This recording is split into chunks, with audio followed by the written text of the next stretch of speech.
This suffix lesson covers dealing with silent E's at the end of a word.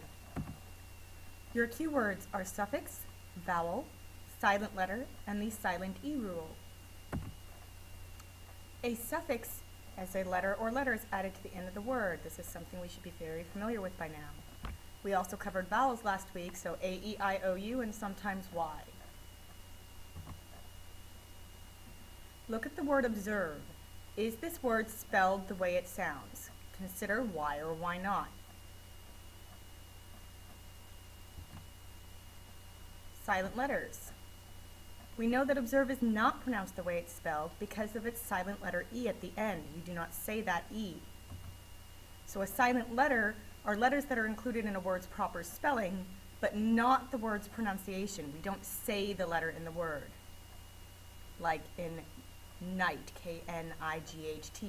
We don't say knight, we say night, so the K is silent. E is the most common silent letter in the English language. What I want you to do is take a moment and add ing to the following words. All of these words end in a silent E. Take a moment, add ing.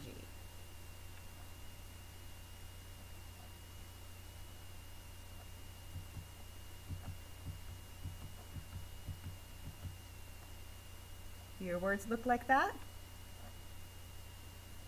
What did they have to do to properly add ing to the end of these words with silent E's?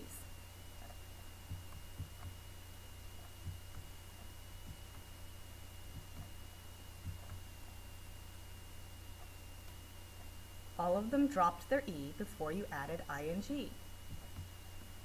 Our conclusion is that the rule for dealing with silent E's is that you need to drop the E before adding a suffix that starts with a vowel. Can you think of any exceptions to this rule? Are there words that do not drop their E before adding a suffix that starts with a vowel?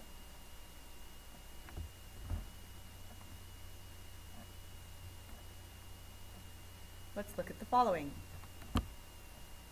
With the words mileage, acreage, and courageous, you can see where the silent E has been kept before they added the suffix that started with a vowel.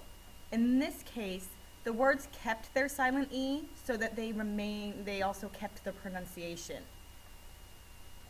We needed mile, edge. It would not have worked if you dropped the E. Same thing with acre, edge, courage, us. We needed that silent E to maintain the base word's pronunciation before adding the suffix. In dying and dying, we see where some words will keep their silent E to tell the difference between two words that would otherwise be spelled exactly the same. Dying without the E refers to someone who has a fatal illness of some sort or something like that and is literally passing away. They are dying. The other dying with the E talks about someone who's adding color to things. You might be dyeing Easter eggs.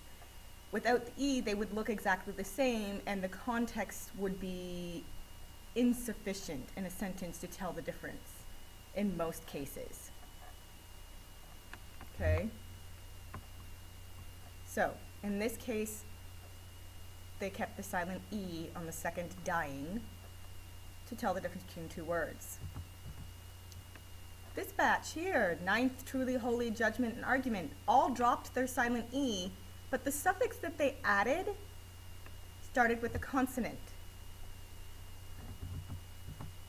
And the ones at the bottom, you can see where either way the word is spelled correctly.